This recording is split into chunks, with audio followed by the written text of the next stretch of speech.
Akitoye, the leader of the Yoruba self-determination, Kọ́lọ́run jẹ́ ká rí bàbá pẹ́. A dúpẹ́ fún the emeritus. We are grateful that we have somebody like him tó dúró without mixing words. A dúpẹ́ fún wọn. My name is Olayomi Koiki. I'm sure by now you all know the person that is hosting the program. And Toba Moiniton Soro, it is my privilege to have you on the live show. Many programs are run on different platforms across the social media. In the 16th of July, 2025, exactly 18 minutes past 5 a.m. Lati, London, from my studio, where I am using my media, Koiki Media, Lati Kede, Lati Ba, millions of Ọmọ Yorùbá tó wà nílé àtọmọ Yorùbá tó ń bẹ ní diaspora láti lè engage wọn nípa ilẹ̀ Yorùbá. Kí la wá ń sọ̀rọ̀ lé lórí níbí báyìí? Òun ni ìdádúró fọ́mọ Yorùbá out of Nigeria. Ìwọ lè sọ pé kí ló dé tá ṣe fẹ́ dá dúró? Kí ló dé tí Yorùbá fẹ́ dá dúró nínú Nigeria?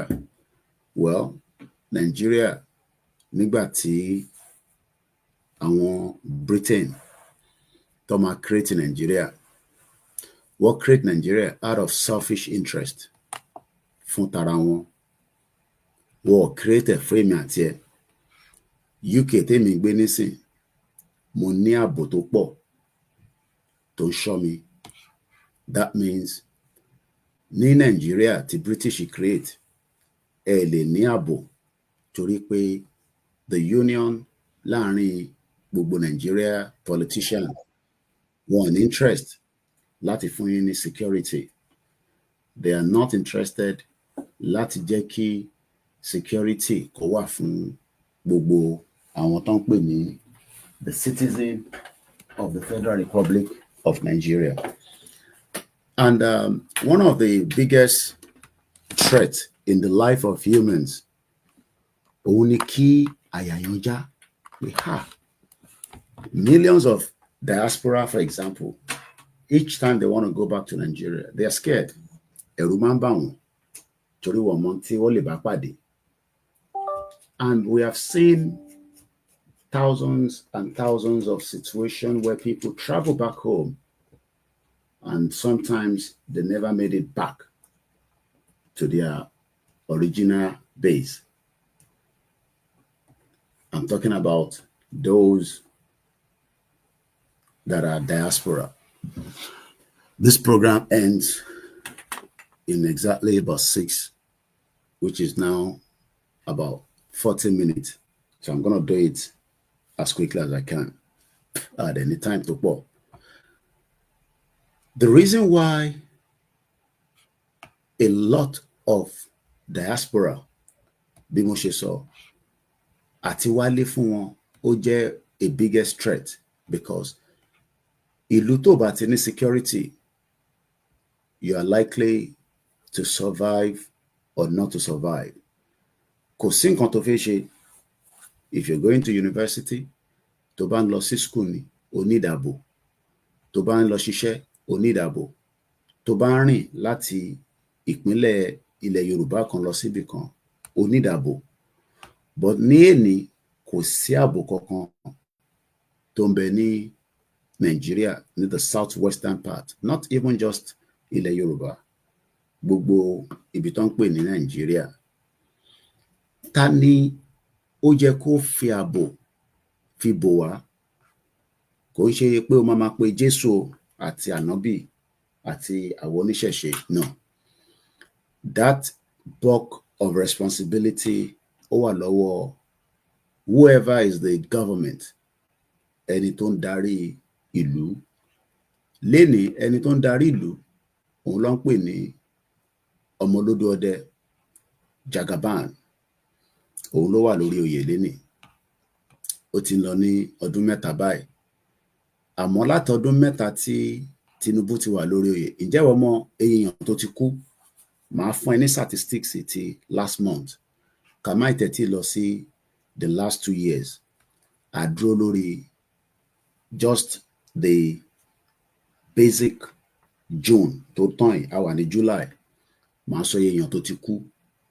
But ká tó sọ yẹn, ẹ jẹ́ ká gbọ́n tí arákùnrin fi jẹ́ kó yé wa pé the more tá bá insist pé a fẹ́ dúró sínú union tí Britain create, ta náà fẹ́ kúrò, a fẹ́ yẹ country tiwa, a fẹ́ manage Nigeria, Ọlọ́run máa wá fi ààbò ẹ̀, a fi wá bò wá. No.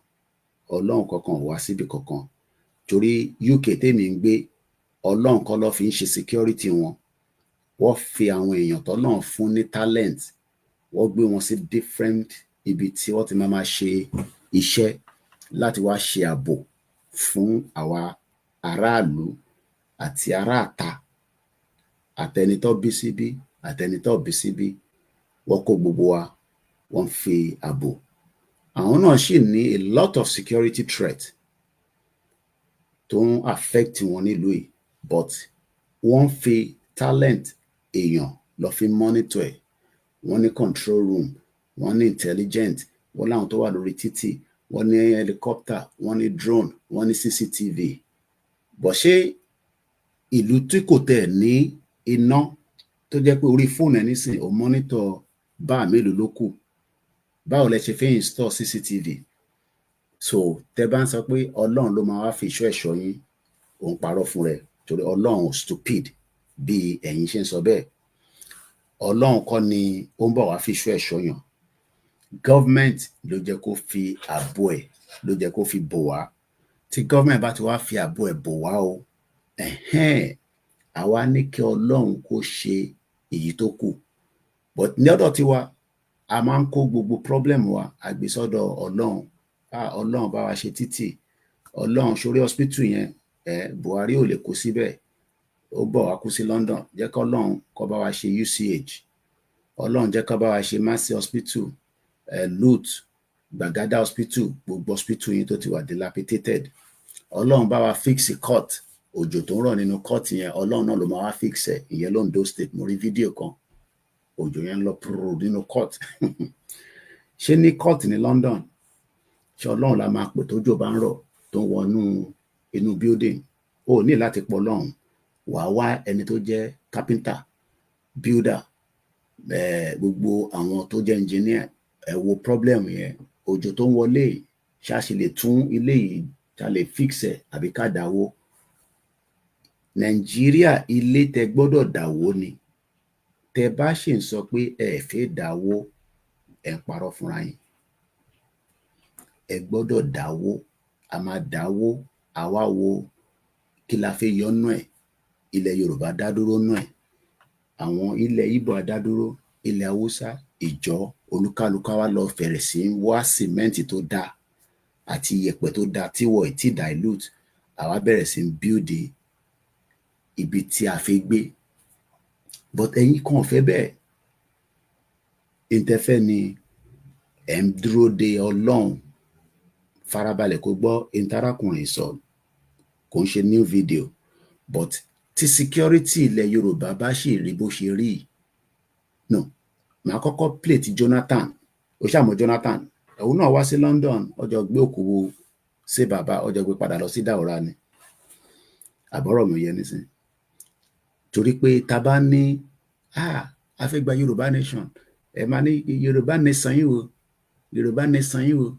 Ìwọ tó ń pariwo pé Yorùbá nation yẹn, ò ń gbé nínú ìlú tó láàbò, tó ní security. Àánú mi ṣe farabalẹ̀ kó gbọ́n tó sọ.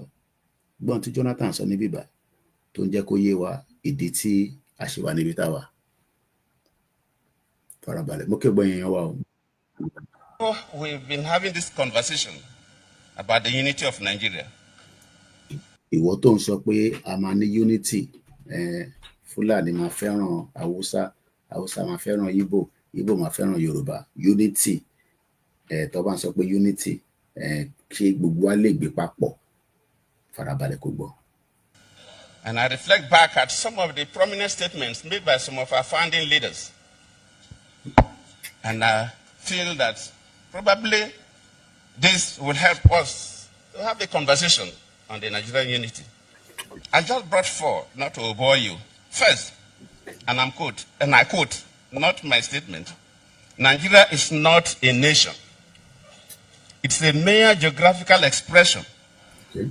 There are no Nigerians in the same sense as there are English. Well, now, sori what to máa wá argue pẹ̀lú intomo.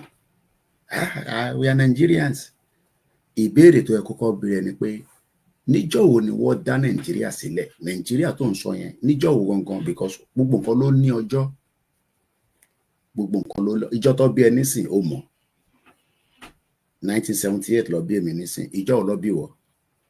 Àwọn tó ń lead yín gan, Buhari, àmọ́jọ́ tó bí gangan, ó ti dìdọ́tì age.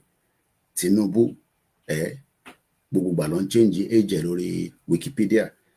Ọmọ Ṣèyí Tinubu, ọmọ Tinubu Ìyálọ́jà, ó ti change date of birth títí wọn ní record. Tinubu ò lè sọ school tó lọ fún yín, kò lè sọ school sat tó ní. So irọ́ ń parọ́ fún irọ́, òun lọ̀rọ̀ yín ní Nàìjíríà. Irọ́ ó ń parọ́ fún irọ́, ẹ̀ ń wá irọ́, ẹ fẹ́ fi ra òtítọ́. Gbogbo wa la mọ̀ pé kò sí nǹkan kan tó ń jẹ́ Nàìjíríà. Àwọn òyìnbó ló dé. Tí wọ́n bá mọ̀, wá lọ béèrè lọ́wọ́ àwọn tó mọ̀. Ìwọ ń wo ìní, àwa ń wo níbi tílẹ̀ Yorùbá ti ń bọ̀ for more than 14,000 years. Now, mo fẹ́ lọ sí orí Twitter, kí wọ́n lọ sórí X, because kò ń ṣe Twitter mọ́, X. Wọ́n ń pè àwọn kan ní UNPO. Lọ follow wọn, okay?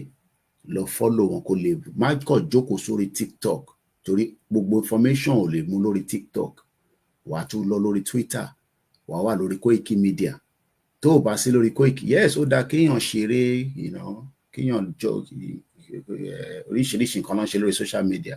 Èèyàn lè wáyàwó, ò lè wọ́wọ́, bọ̀ wá tún máa wá ìmọ̀. Torí púpọ̀ náà èèyàn ọmọ Yorùbá, ẹ̀ ń fi òtítọ́ sílẹ̀, ẹ fẹ́ fix Nàìjíríà. Dádì ẹ tó fi kú kò fix Nàìjíríà. Mọ́mí ẹ ó wà lọ́sítù nísìn, malaria lásán ló ń ṣe, kò róògùn. Mọ̀mísí tèmi nísìn bó ṣe wà nílùú òyìnbó báyìí, kó tó sá lọ ní 1990 ni mọ̀mísí mi ti sá kúrò ní. Má jẹ́ kí èèyàn kan sọ fún mi pé wọ́n kúrò Nàìjíríà. No, èèyàn ń jápa ni o. Ìgbà tó lúkálukú jápa ọ̀tọ̀ọ̀tọ̀ ni. 1998 lèmi ti jápa. Ọmọ tán pé 1998, that's 27 years ago ni mo ti jápa. Èmi kọ́ ni mo mọ̀ pé ó yẹ kí n jápa. Mọ̀mísí mi ló mọ̀ pé ìlú òfò nílùú yẹn, so èmi náà gbọ́dọ̀ jápa báwọn náà ṣe jápa ní 1990. That's about 8 years tèmi bíi 92 ni mo sì mi jápa, mo ṣe bọ́ sí secondary school l'Abẹ́òkúta grammar school. Lèmi náà ṣe kí ni mo jápa after tí mo sì mi ti jápa. But tá bá ń sọ̀rọ̀ UNPO, ọ̀pọ̀lọpọ̀ yín ò mọ̀ pé kò ń ṣe ẹ̀yà Yorùbá nìkan ló wà nínú ìlú kan tó ń béèrè fún ẹ̀tọ́ ẹ̀. Mo fẹ́ kó máa mú yẹn dání. Wàhálà yín ti pọ̀ jù, ẹ fi wá sílẹ̀. No, a lè fẹ́ sílẹ̀ bí kò ní làákàyè kúrú. So àwa la gbọ́dọ̀ ṣí làákàyè kúrò pé ìlú tó ń pè Nàìjíríà, Britain ló pè ní Nàìjíríà. Wọ́n parákùnrin kan ní Lugard, òun àti ìyàwó ẹ̀. Òun ni Jonathan ṣàlàyé fún wa pé the unity of Nigeria, kò sí nǹkan kan tó ń jẹ́ unity of Nigeria. Ìyẹn ni bàbá Awólọ́wọ̀ ṣe sọ pé Nigeria is a mere geographical location. Nigeria ẹni wọ́n wá fẹ́ parẹ́ lé lórí. I am in Nigeria. Yes, officially, as it stand right now, we are all Nigerians. Yàtọ̀ sáwọn tó ti ní another country identity. Farabalẹ̀ kó gbọ́. Ẹni tó ń gbé nílùú míì, kódà even tó bá gbé ní Ghana, tó bá ti claim citizenship Ghana, ó lè máa claim ọmọ ìlú Ghana. Àìmọye ọmọ Nàìjíríà tó ń lo Ghana passport, torí wọ́n lè lo passport Nàìjíríà kò ní meaning. Ó useless bí tissue paper ni. Òṣèré tissue paper tissue paper yìí bó ṣe dáa tó yìí, ṣòrí bí ṣe ń pulẹ̀ òun ló máa ń tà fún yàn. Wọ́n máa ń fi sínú oúnjẹ tí wọ́n bá lọ ra oúnjẹ. Ṣòrí kó pẹ́ kó tó já, kò dàbí ti fùkẹ̀fùkẹ̀ Nàìjíríà.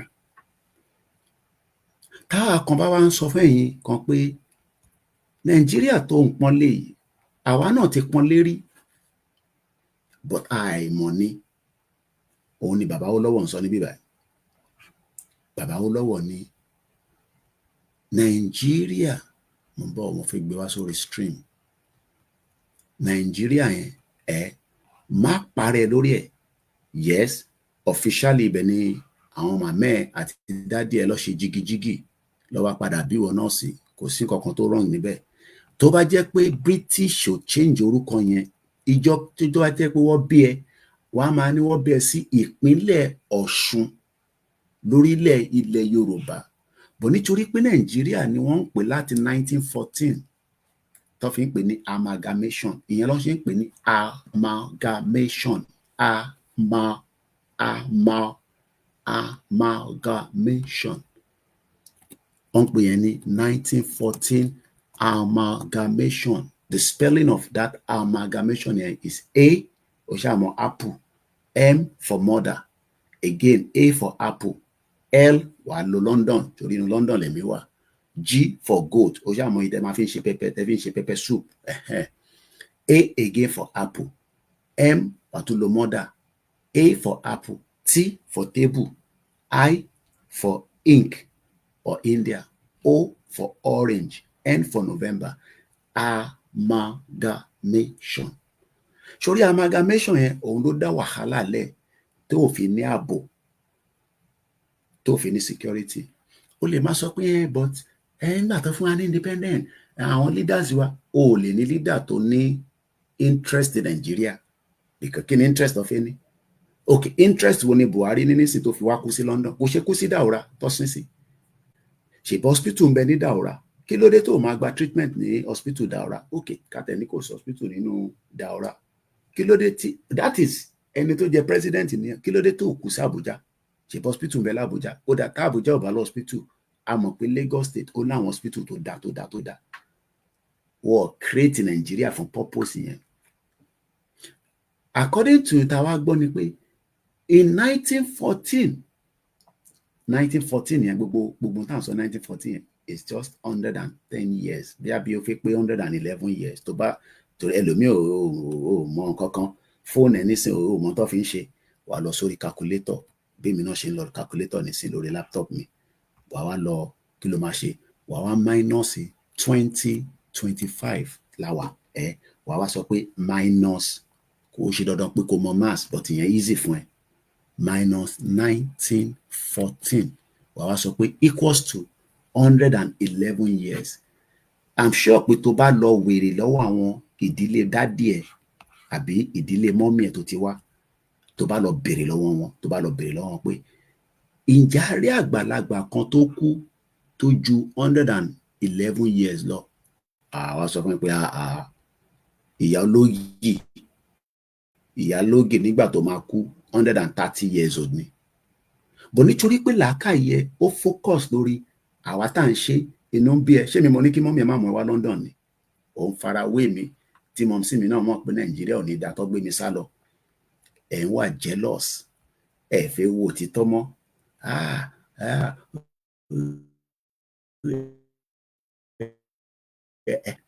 Òun bóyá tèmi wà níbi tí náà wà, mo ní security. Ilẹ̀kùn lé wa ní UK à ń lo burglary proof bí aláwọn òbí kankan ló ń lò. Window mi nísìn kò ní the burglary kárí fẹ́ wọlé. Bí nǹkan kan bá ṣe páká nísìn tí bá pe ọlọ́pàá nísìn, ó ní iye minute tó gbọ́dọ̀ dénú ilé yìí. 8 ṣó ó lè pọ ọlọ́pàá nísìn nínú ibi tó wà ní Kwara State. Ẹ wá gbà wá o, àwọn kan lọ jí gbé nísìn. Ó yá pọ ọlọ́pàá nígbà tó tẹ̀ ń jí security personnel. Wọ́n jí Àmọ̀tẹ́kùn lánàá nílùú Ìgbòho. Wọ́n wá ní kó lọ 100 million wá. Ìwọ wá ń sọ pé Ọlọ́run bọ̀ wá ṣe ààbò fún wa. Sórí pé orí ẹ̀ yẹn, orí ẹ̀ ò pé, orí ẹ̀ ní mental problem. Arò la máa gbé púpọ̀ nù yín lọ. Àwọn tí wọ́n ṣe Nàìjíríà, wọ́n mọ̀ pé Nàìjíríà ò lè dá. In 1914, ànípẹ́ aago 6 ni, lẹ́yìn aago 6 máa parí ètò yìí. Bóhùn ẹ̀ kò gbọ́, bóhùn ẹ̀ kò máa gbọ́, àní kò sí ààbò nílẹ̀ Yorùbá. Bóhùn ẹ̀ kò gbọ́, bóhùn ẹ̀ kò máa yín mú, kò aṣíwájú ló lè ṣe jàgàbá. Ẹ sọ fóun náà kò fix hospital Nàìjíríà tó àfi gbọ́ pé nígbà tó bá dàgbà, tó bá kúrò lórí oyè, òun náà wá fẹ́ kú sí London nù. Torí èmi máa wábi tó wà o. Mọ̀ pé France ló máa ń sá lọ. Mo wábi tí Buhari wà kó tó kú. Èmi nìkan ni mo sọ bí tí Buhari wà fún gbogbo yín. Buhari kò wá ń ṣe Buhari nìkan ló wà London o. Abdulsalam ó ń gba treatment ní London báyìí. Dádì tiẹ̀ ní hospital l'Ondo State. Dádì tiẹ̀ ò lè rí medical treatment gbà. Ó wá ní Ọlọ́run bọ̀ wá ṣe hospital wa. Ó ṣe sọ fún Mama Ndaura, òun náà wà London nísìn. Ṣé orí gbogbo fídíò tó ń rí yẹn nígbà tó ń ṣó wọn ní London, àwọn málà yẹn, àwọn ń ṣiṣẹ́ nílùú òyìnbó. Ṣòro àwa Yorùbá, Igbo, Bendel, àwa là ń fa gbòòrò. Owó tó ń sẹ̀ǹdì sí ẹ, àwọn àǹtí ẹ nísìn wọ́n ti lọ ṣiṣẹ́ clinic láàárọ̀ yìí. Ẹlòmíì aago 4 ló ti jí ti lọ ṣiṣẹ́.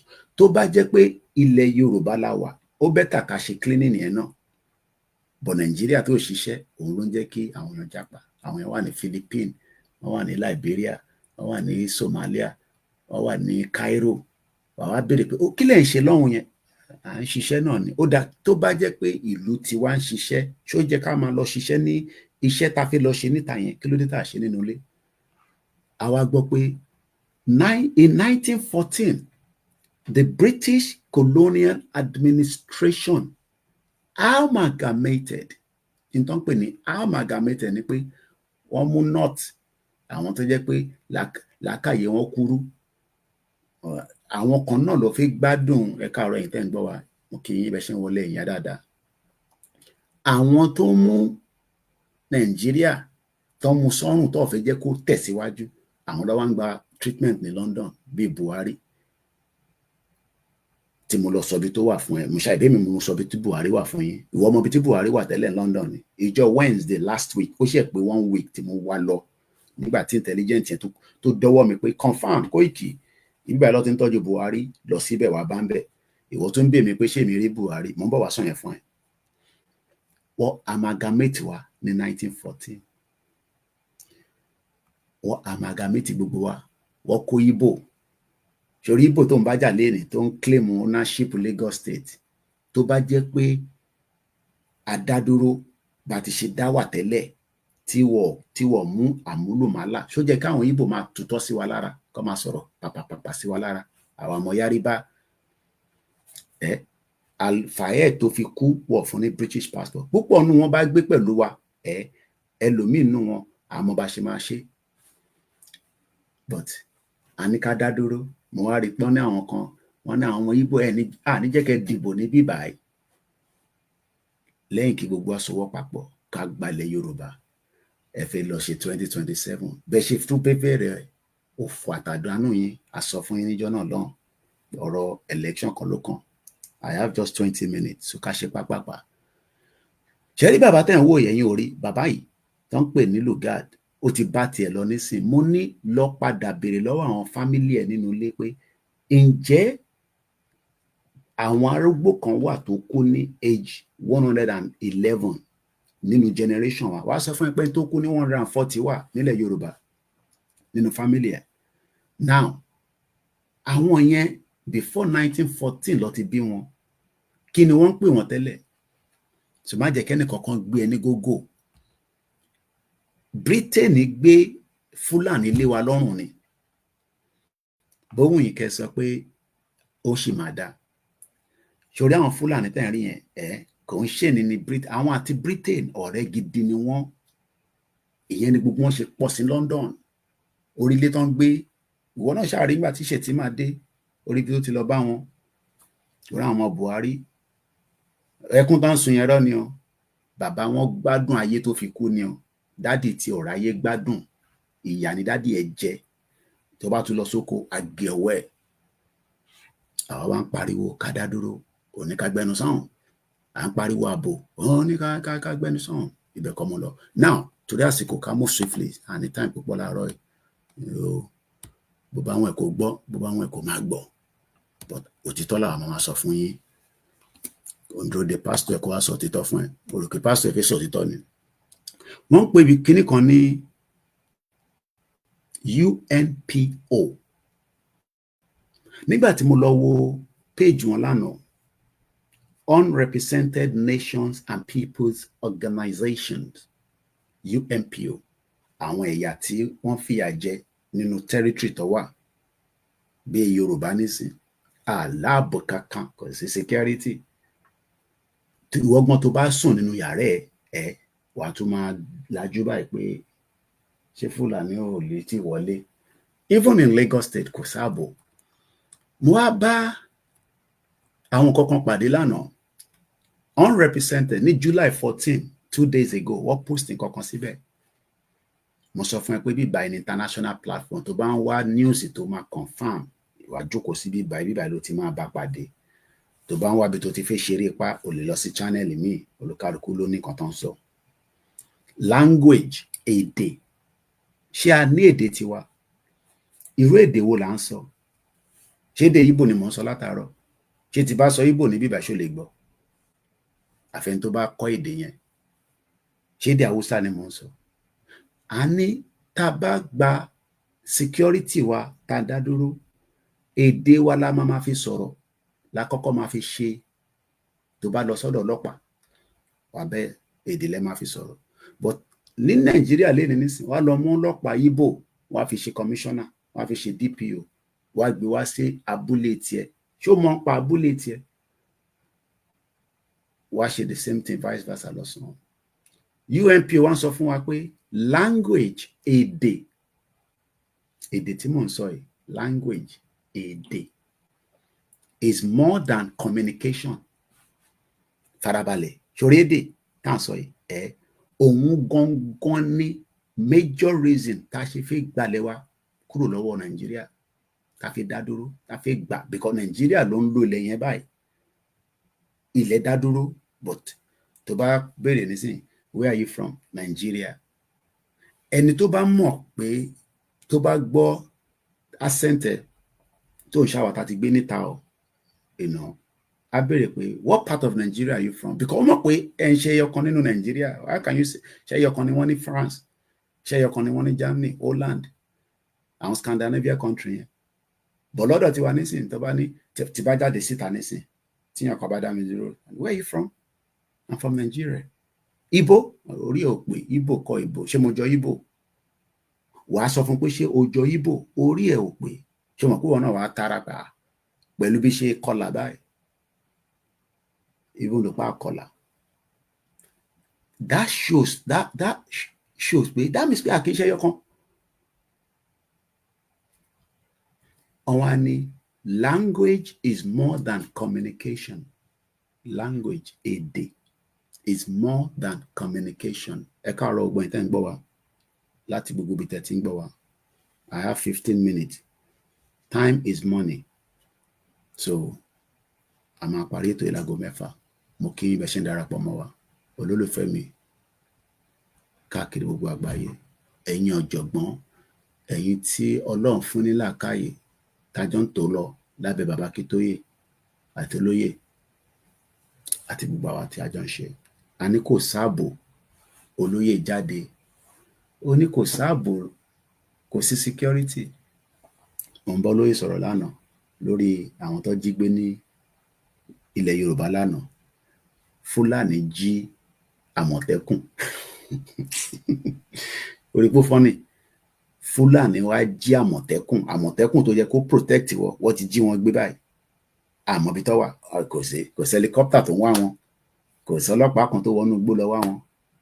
Aráàlú ló tún wá bá ṣe máa rescue wọn, àbí bẹ́ẹ̀ kọ́. Torí pé n tí Britain fẹ́ nìyẹn. Ká sọ kíákíá. Language is more than communication. It is a vessel for identity. Ọmọ ship tó bá ń lọ. Vessel for identity, history and self-determination. So wọ́n tó ní Yorùbá nation tẹ́ ń ṣe yẹn, níbo lẹ ẹlòmíà máa bẹ̀rẹ̀ pé ọmọ Yorùbá ń bí àwa pé níbo la bá ṣẹ́ dé. Orí òpè ta ló ránṣẹ́? Pump bastard. Ta ni wọ́n ránṣẹ́ tó ń béèrè pé níbo lẹ bá ṣẹ́ dé?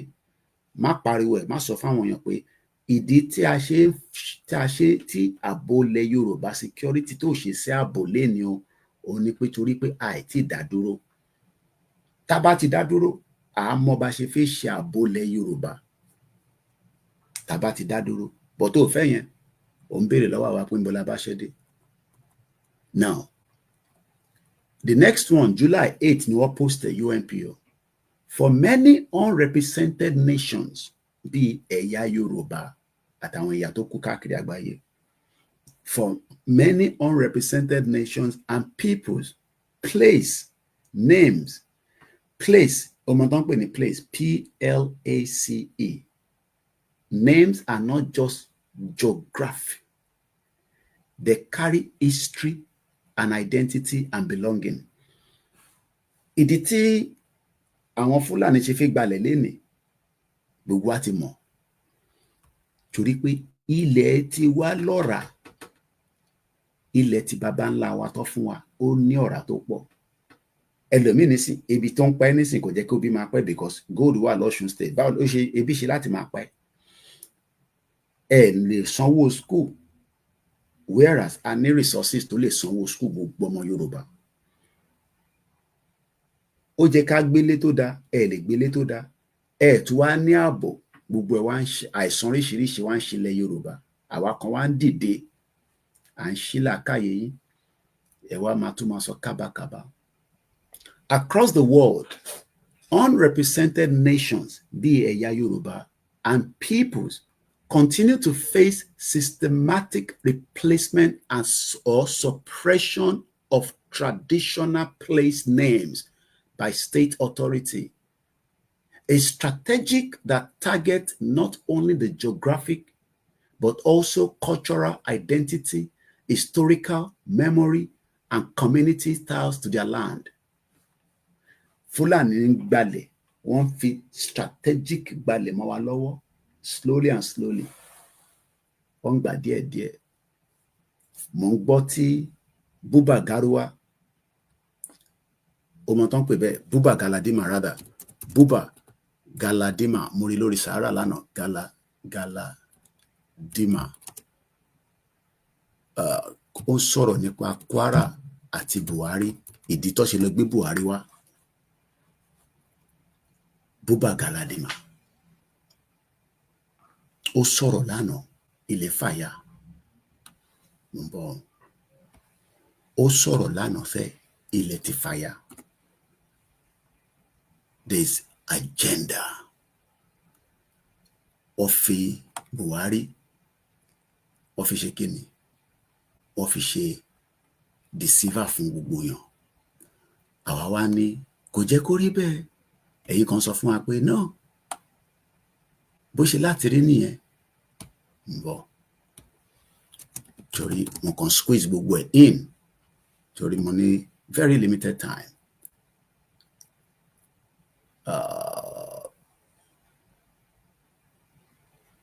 ń bọ̀ mo kẹ́yìn yẹn wá tẹ́ ń gbọ́ wa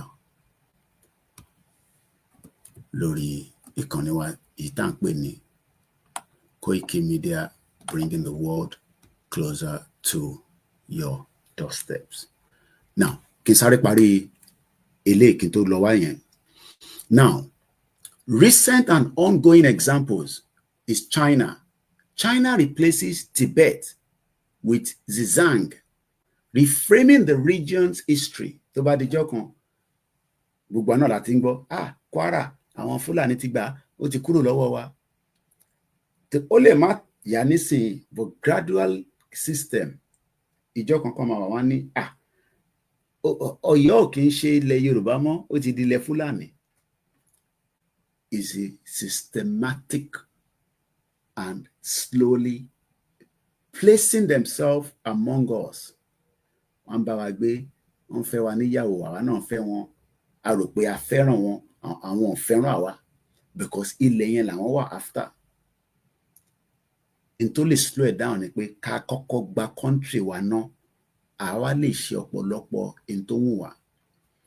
Another country tí ó tún change orúkọ òun ni Algeria. Arabiza Kabel names marginalizing the Amazi identity. Ṣé o ń gbọ́? Systematic, wọ́n yọ identity wa, wọ́n yọ. Another country bẹ́ẹ̀ ni Iran. Persianisis, Kurdish, àwọn Kurdish, Awazi, Arab, and the Balochi names, making communities invisible. Bangladesh, rename Juma area, deepening marginalization. Similar patterns are seen in the east of the Turkestan, Iranian Kurdistan, and the western Balochistan and the Crimea. In terms of pé wọ́n change àwọn orúkọ àdúgbò wọn, area wọn, wọ́n yọ kúrò. Renaming is rarely natural. It is often a deliberate. Farabalẹ̀ kó gbọ́ bíbá yìí torí ìwọ tó yẹ pé ó mọ̀ kankan. Ìwọ tó tẹ̀ jẹun gidi, hospital ò lè lọ. Wọ́n ní renaming bí ìgbà kan fẹ́ ilẹ̀ Yorùbá nísìnyí wọ́n fẹ́ rename ẹ̀, but gradual system ló ń lò. Ruga system. Ọba ti gbomi yín, wọ́n dọ́gbọ́n, wọ́n ṣe bọ̀ díẹ̀díẹ̀. Òun ni Buhari ṣe títí tó fi kú, àkútúkù ẹ̀ lọ́rùn. Renaming is really natural. It is often a deliberate strategy to rewrite history, weaken cultural ties, and undermine self-determination. A ṣe máa ṣe explanation lórí eléyìí dáadáa, mo kàn fast nísìnyí. Ìjọ kan wà máa ṣe farabalẹ̀ ṣe. For many communities, this practice is closely linked to broader forms of repressions, including restrictions on language and education, demographic changes, and the forced displacement, as well as legal and economic pressure on the minority groups. Àwọn kìí ṣe minority, but bèrè lọ́wọ́ ara ẹlẹ́ni ní Nàìjíríà, ẹ̀yàwó níbo ni position tí Yorùbá wà lẹ́ni? Kí ni ìyàtọ̀ wa? Àná wa ni majority, but you can tell that àǹkan parọ́ fúnra wa. And the last one, despite the ongoing topomic erasure, members of the UNPO, táwa náà jẹ́ member ìyẹn Yorùbá Nation lábẹ́ Bàbá Akíntóyè, continue to defend their right to preserve traditional place names. Ìjọ kan ẹ̀kọ́ máa jí, ṣeré gbogbo àwọn palace ọba yẹn, wọ́n kàn ní kó yọ kúrò, ẹ̀kọ́ emir síbẹ̀. Ẹ yọ kúrò, ẹ yọ ọba, ẹ̀kọ́ Fúlàní síbẹ̀. Ó ń bọ̀. That's tá a bá rí ọ̀nà yọ kúrò ní Nàìjíríà. Tẹ́ ń sọ kábàkàbà kóbókóbó, tá a ní ká ṣe báyìí, ká gba báyìí, ẹni ẹ̀fẹ̀ bẹ́ẹ̀, ìjọ kan máa dé, kọ́lọ́ má jẹ́ kó ṣẹlẹ̀. Despite the ongoing topomic erasure, ọmọ tó ń pè ní erasure ọmọ pé tó bá ní pencil tó bá fi kankan ní school n tí mo kàn yóò dá wàá sáré erase wọ́n erase ilẹ̀ Yorùbá díẹ̀díẹ̀ systematic gbogbo wa náà là ń rí ojú ò fọ́ imú ò dùn wá etí wa ò di gbogbo wa là ń rí that erasure. Ìwọ jókòó sórí TikTok àwọn tó mọ̀ pa TikTok wọ́n erase ilẹ̀ Yorùbá díẹ̀díẹ̀ kò ń ṣe tó máa yọ ní púpọ̀ ó ti ń bọ̀ láti 1914 ní ti Britain mọ̀ pẹ́ dáadáa ni. But members of the UNPO continue to defend their right. Iṣẹ́ tèmi ṣe nísìnyí yẹn à ń defend yín but kàkà kí gbogbo wa jọ gbé ìwà àjòkó ó rẹ́nu ẹ̀ wà máa sọ kábàkábà because of the time tí mo ti sọ. Now let's go back here.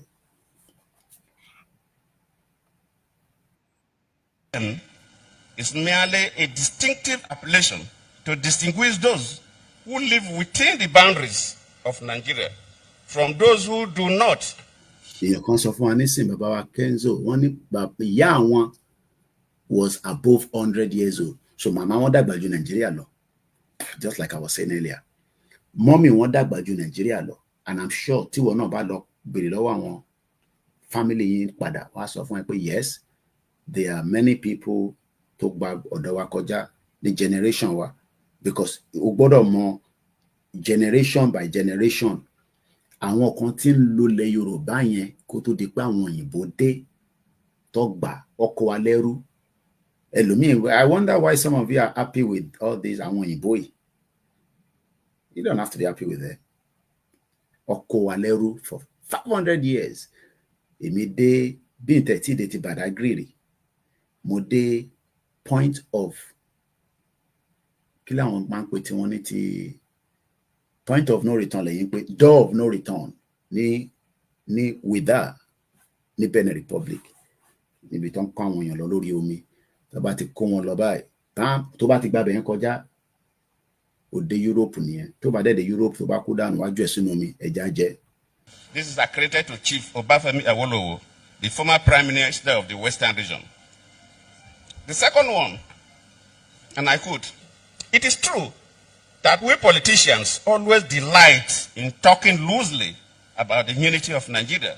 Just like bí Tinubu náà ṣe ń wá unity nísìn torí 2027 ó ń lọ ńlá dí wọn lọ́hùn ó fi satisfy àwọn north but ọdún mélòó ló kù tó fẹ́ lò láyé bí Tinubu ṣe wà yẹn nísìn kò lè lo 30 years mọ́ níbi tó dé ní stage tó dé láyé nísìn kò lè lo 30 years pẹ̀lú age whether fake age ló ń lò original age ni kò lè lo 30 years tẹ́ bá add 30 tẹ́ bá gbélé age Tinubu but ilẹ̀ Yorùbá ṣì máa exist for more than 3,000 years more than 10,000 years because ilẹ̀ Yorùbá ti exist for 4,000 years.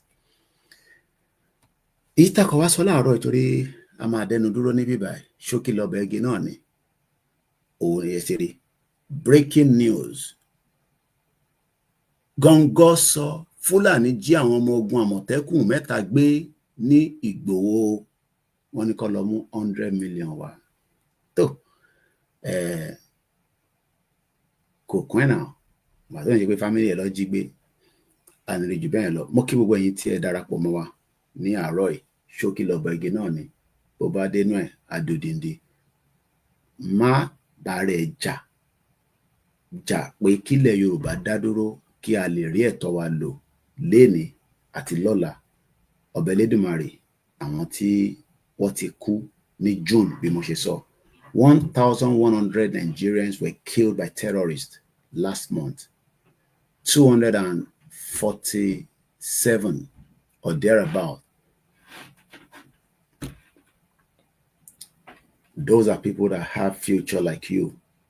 Àwọn náà fi gbé life tó dáa fi ra mọ́tò wọ́n fi fẹ́yàwó wọ́n fi bímọ but àgbà kò pé wọ́n kọ̀ jáde nílé wọn tam and they're gone by àwọn Fúlàní tó pa wọn. Wòmí dáadáa èmi ni máa yọ Nàìjíríà kúrò lẹ́nu ẹ̀ ó ṣì máa débẹ̀ èèyàn mọ àlè mo kí gbogbo èèyàn wa Yorùbá Nation no going back èyí ní day 35 máa polongo ẹ̀ òun lọ́nà àbáyọ má parẹ́ torí àwọn olóṣèlú torí gbogbo wọn ẹ̀mí tó wà lára wọn tó bá ti fẹ́ kú London bíbá ló ń sá wa. Buhari ti wà ní hospital yẹn for láti April ló ti wà lọ́spítù yẹn. Ọmọ ìtàn sanwó hospital tí Buhari kú sí yẹn is about £3,000 a night from bastard ọmọ àlè. Ó rí £1 fi jẹun. Òun support politician. Mo kí gbogbo èèyàn wa. Bye for now.